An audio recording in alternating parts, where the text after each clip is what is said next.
इस लेसन में हम जो हैं वो इस पैराग्राफ का तर्जुमा करने वाले हैं। तो मैं ये पैराग्राफ पढ़ लेती हूँ। 我叫张华，我是中国人，我家有3口人，爸爸妈妈和我。我爸爸是上海人，他是大夫，他在医院工作。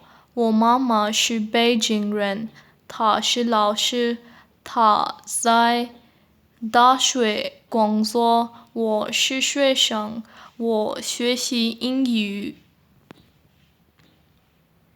अब आप लोग वीडियो को 5 मिनट के लिए पॉज करें और इस पैराग्राफ का तर्जुमा करें।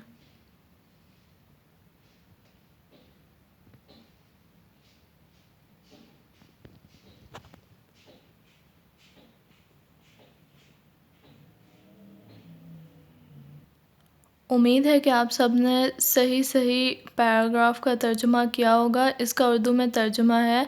मेरा नाम जंग हुआ है, मैं चीनी हूँ। मेरे ख़ानदान में 3 अफराद हैं, वालिद, वालिदा और मैं। मेरे वालिद का ताल्लुक़ शंघाई से है। इसे आप इस तरह भी लिख सकते हैं कि मेरे वालिद शंघाई के रहने वाले हैं। वो डॉक्टर हैं, वो हस्पताल में नौकरी करते हैं या वो हस्पताल में काम करते हैं। मेरी वालिदा का ताल्लुक़ बीजिंग से है, वो उस्तानी हैं या वो टीचर हैं। वो यूनिवर्सिटी में नौकरी या काम करती हैं। मैं तालिब इल्म हूँ, मैं अंग्रेज़ी पढ़ता या पढ़ती हूँ।